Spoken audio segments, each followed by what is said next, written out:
मंडल आंदोलन जैसा वक्त है तो मंडल के समय तो विश्वविद्यालयों में कम थे एससी एसटी ओबीसी, अब तो उस समय सोशल मीडिया भी नहीं था, फिर भी वो लोग लड़ाई लड़ गए।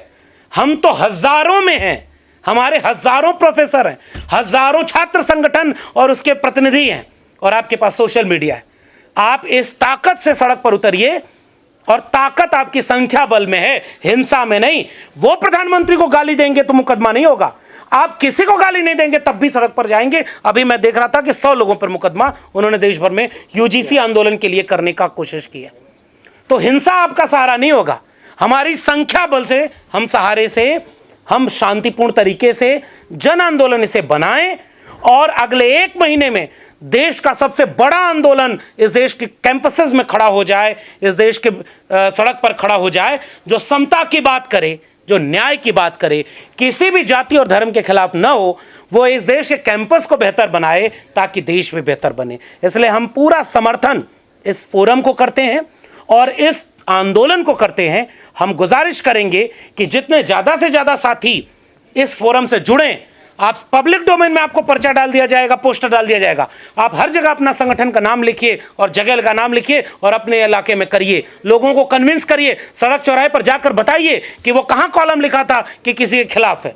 और जब चर्चा होगी, पर्चा होगा, और जब चर्चा पर्चा दोनों हो जाए तो आंदोलन सड़क पर अपने आप गुलजार हो जाता है।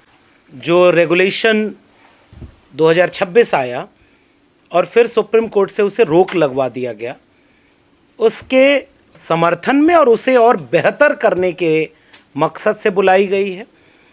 इस प्रेस कॉन्फ्रेंस में तमाम लोगों ने उस साझा मंच से ये घोषणा किया, ये ऐलान किया कि वो एक जन आंदोलन की तरह, जो मेरा मानना है कि किसी फोरम से वो आंदोलन खड़ा नहीं हुआ, जो नियम कायदे भारत सरकार ने बनाए, सुप्रीम कोर्ट के दबाव में बनाना पड़ा जिसे, उसे बनाने के बाद इस देश ने देखा कि जैसे मंडल आंदोलन आया और उसके विरोध में लोग सड़कों पर उतर गए, फिर वो कोर्ट गया मामला, पहले उस पर स्टे हुआ और उसके बाद इंदिरा साहनी मामले में 2 साल लग गए जब उसे पास किया गया।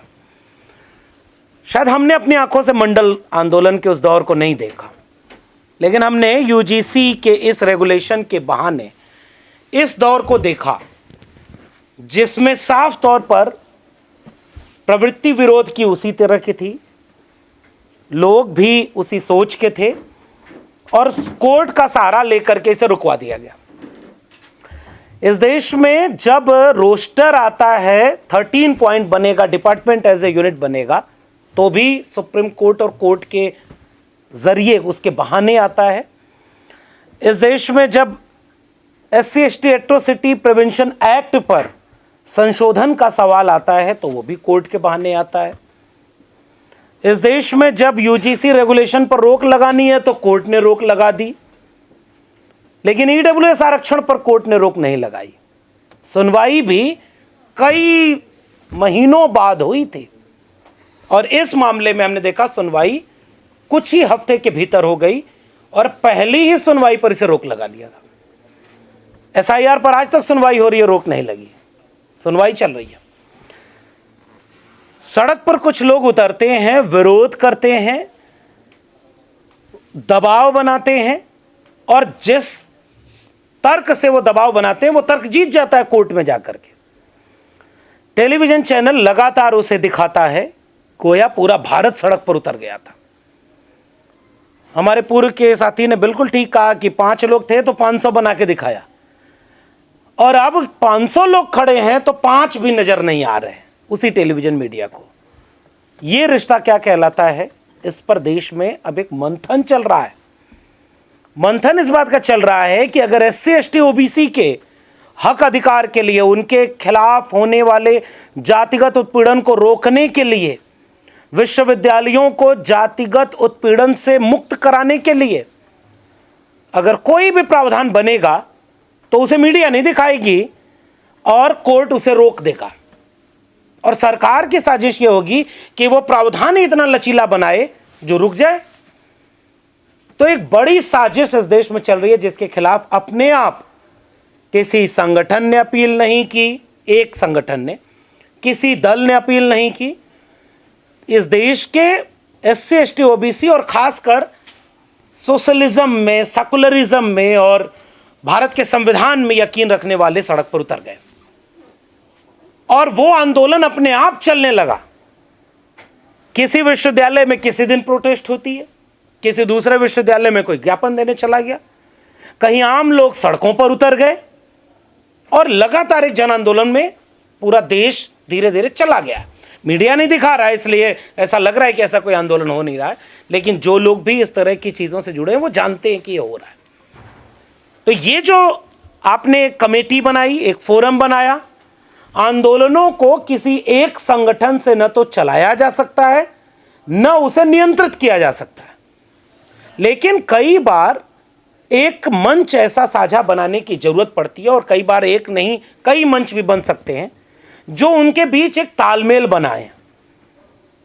आप उस तालमेल के लिए कई अलग अलग संगठनों के लोग हैं, उनको एक मंच पर ले आने के लिए ऐसी कोशिश करते हैं। हमने पहले भी ऐसी कोशिश की, इस कोशिश में भी ये मंशा है और मैं इस तरह की हर मंशा के साथ खड़ा हूं कि एक साझापन दिखना चाहिए, मांग में साझापन रहे, नारे में साझापन रहे और जो एक्शन प्रोग्राम डिसाइड किया जाए।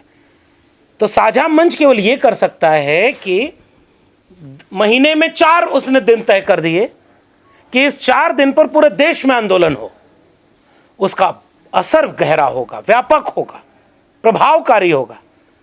अगर इस तरह की मंशा रखी जाएगी तो मुझे लग रहा है कि बड़े फलक पर आंदोलन व्यापक हो जाएगा। गांव में जो लोग लड़ने के लिए सड़क पर आ चुके हैं उनको कोई तथ्य नया मिल जाए, उन्हें नया तर्क मिल जाए, उन्हें पर्चा मांग का मिल जाए कि अच्छा ये हमारी मांग है, कहने को वो लड़ रहे हैं लेकिन कोई उनसे पूछे तो वो ये पर्चा आगे कर दें और एक दिन में एक साथ सड़क पर उतर जाएं। ये मुझे लगता है कि इस फोरम का अगर मकसद है, जो कि हमारे साथियों ने रखा भी है और आगे भी इन्होंने घोषणा की कि 13 तारीख को नेशनल कॉल कर रहे हैं वो इस आंदोलन के लिए, फिर उसके बाद दिल्ली में भी कोई कार्यक्रम करने की योजना है उसके हफ्ते भर के भीतर, फिर उसके बाद कार्यक्रम करिए और 19 मार्च तक, जब तक अगली सुनवाई की तारीख है, जब भारत सरकार को जवाब देना है, क्योंकि ये वही भारत सरकार है जिसने जब रोक लगा रहा था कोर्ट तो कुछ नहीं बोला। आज तक आप ऐसा नहीं पाएंगे कि भारत सरकार कोई गजट नोटिफिकेशन जारी करे और कोर्ट उसको आपत्ति करके कह रहा है कि हम रोकेंगे और सरकार का नुमाइंदा वहां कुछ बोले ही ना।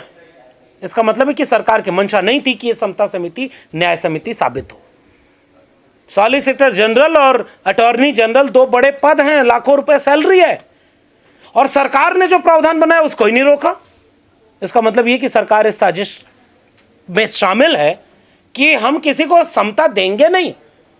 लेकिन एक बड़ी लड़ाई जो कि आप सब पूरा देश जान चुका है, 2007 में सुखदेव थोराट कमेटी बनी थी जिसने देश को बताया कि आपके विश्वविद्यालय भी जातिवादी हो चुके हैं, आंकड़ों के साथ बताया। उसके बाद 12 में रेगुलेशन बना, फिर उसके बाद पायल तड़वी और रोहित वेमुला का ऐसा इंसिडेंट आया और कई इंसिडेंट आते गए। 118% मैं तो कह रहा हूं कि वो दर्ज आंकड़े हैं 118% के, 178 से 378, 373, इससे कई गुना ज्यादा एट्रोसिटीज होती हैं जो दर्ज नहीं होती हैं। इसके दबाव में आपको ले आना पड़ा और सरकार ने इतनी बड़ी साजिश की कि इसे इतना वेग रखा, इसके प्रावधान इतने खराब और घटिया रखे। आप 10 लोगों की कमेटी बना रहे हैं जिसमें से 7 आप ही हो सकते हैं नॉन SC ST OBC। आपने कहीं क्लियर ही नहीं किया। और एक तो आपको जातिगत उत्पीड़न को रोकने के लिए कमेटी बनाने को कहा गया था और आपने उसमें जन्म स्थान और उसके बाद नस्ल, दिव्यांगता सब शामिल कर दिया। हमारी ये मांग होनी चाहिए कि जातिगत उत्पीड़न रोकने के लिए एक अलग कमेटी होनी चाहिए। बाकी अगर आपको कमेटी बनानी है, हम तो विश्वविद्यालय में रहे और जो विश्वविद्यालय में रहे वो जानते हैं दर्जनों कमेटी काम करती है एक साथ, 2-4 और बना लो आप। लेकिन इस तरह से गड्ढमड करना ये सरकार की साजिश थी और साजिश में सरकार कामयाब हो रही है क्योंकि सिस्टम में उनके लोग बैठे हैं। मैंने अपनी किताब जाति जनगणना में एक बात लिखी कि जो लोग तर्क देते हैं, और मैं प्रोफेसर हेमलता जी का इस बात के लिए भी आभारी हूं कि उन्होंने यहाँ पर ये बात कही भी कि जाति जनगणना के विरोधी ये बात कहते थे कि अंग्रेज आए और उन्होंने बांटो और राज करो की नीति के तहत जातियों में बांट दिया। तो मैंने उस चैप्टर के शुरुआत में लिखा है कि ऐसा रहा होगा कि जब अंग्रेज भारत आए होंगे तो भारत में कोई वर्ण व्यवस्था जाति व्यवस्था थी ही नहीं। फिर पहले उन्होंने किसी मनु को पैदा किया होगा, फिर उससे मनुस्मृति लिखवाई होगी, ऋग्वेद के पुरुष सूक्त की दशम मंडल की वो ऋचा लिखवाई होगी, और उसमें फिर जाति और वर्ण को पैदा किया होगा। और उसके बाद भी भारत ऐसा था कि सारे चारों वर्ण के लोग एक थाली में बैठकर खाते थे।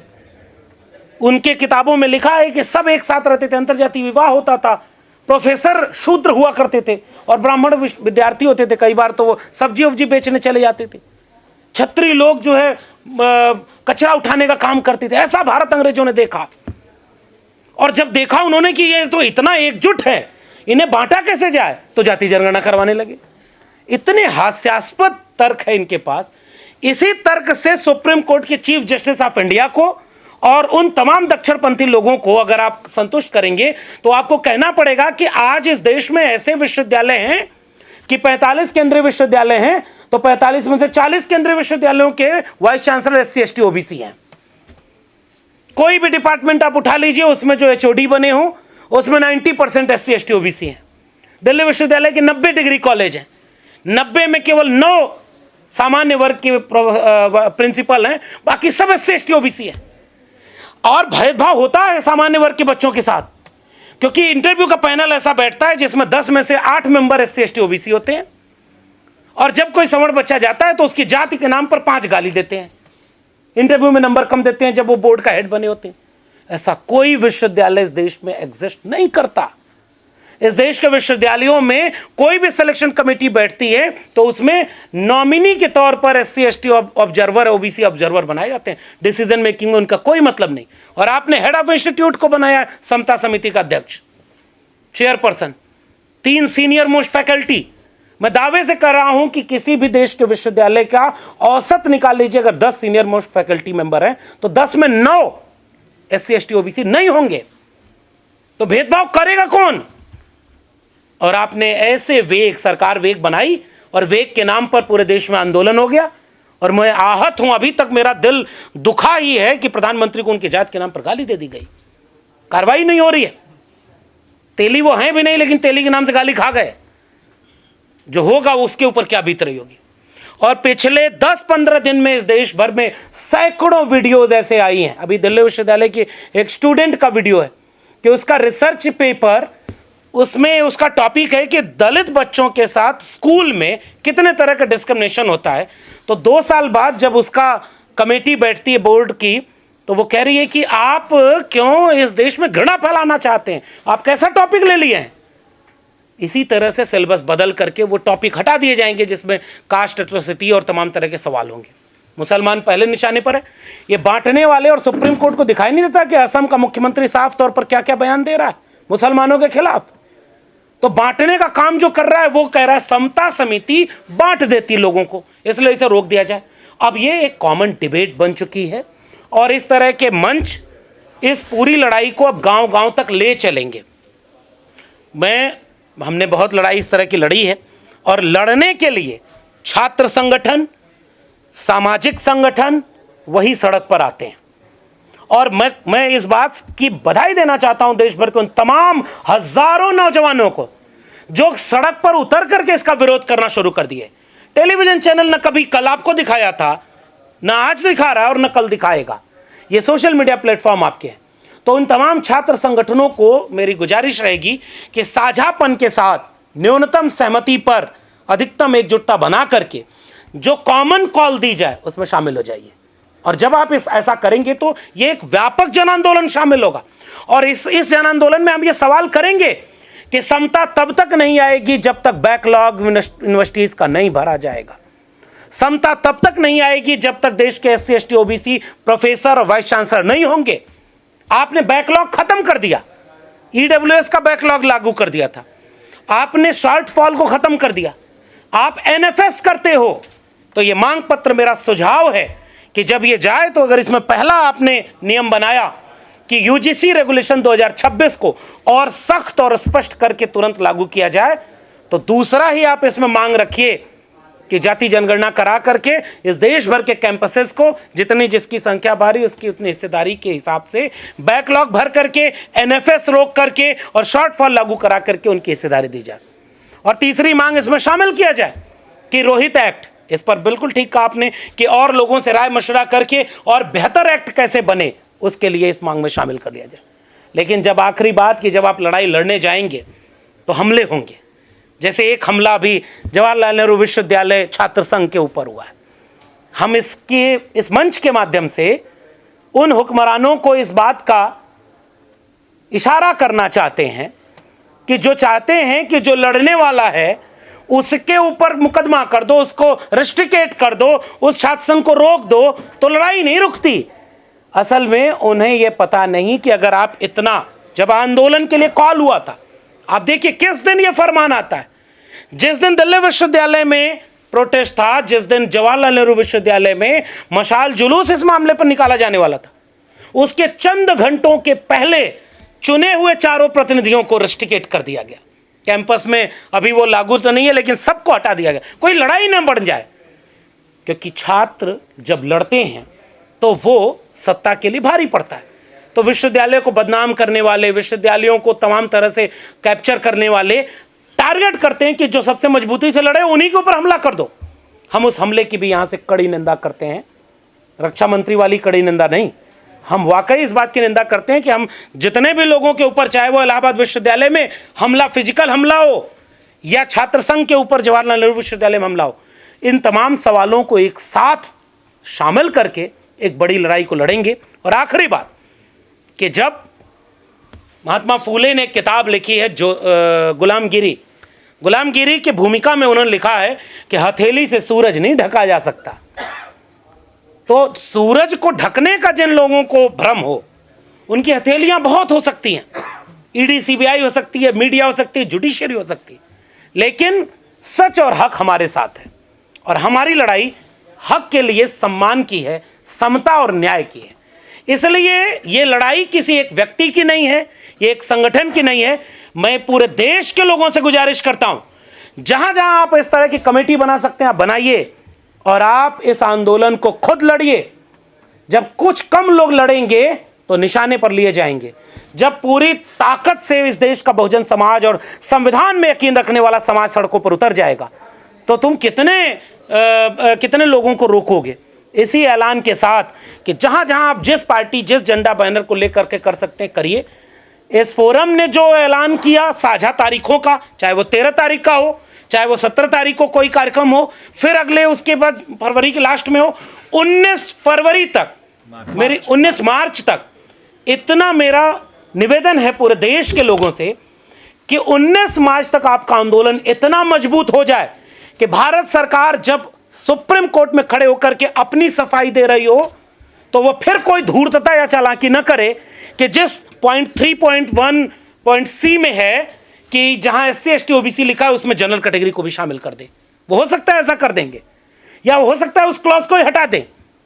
इस तरह की कोई भी साजिश हो तब तक ये आंदोलन इतना मजबूत हो जाए कि वो इस तरह की कोई साजिश न कर सकें और ये UGC रेगुलेशन और मजबूती से लागू हो और इसे जन आंदोलन बनाया जाए। मंडल आंदोलन जैसा वक्त है तो मंडल के समय तो विश्वविद्यालयों में कम थे SC ST OBC, अब तो उस समय सोशल मीडिया भी नहीं था, फिर भी वो लोग लड़ाई लड़ गए। हम तो हजारों में हैं, हमारे हजारों प्रोफेसर हैं, हजारों छात्र संगठन और उसके प्रतिनिधि हैं, और आपके पास सोशल मीडिया है। आप इस ताकत से सड़क पर उतरिए और ताकत आपकी संख्या बल में है, हिंसा में नहीं। वो प्रधानमंत्री को गाली देंगे तो मुकदमा नहीं होगा, आप किसी को गाली नहीं देंगे तब भी सड़क पर जाएंगे। अभी मैं देख रहा था कि 100 लोगों पर मुकदमा उन्होंने देश भर में UGC आंदोलन के लिए करने का कोशिश की है।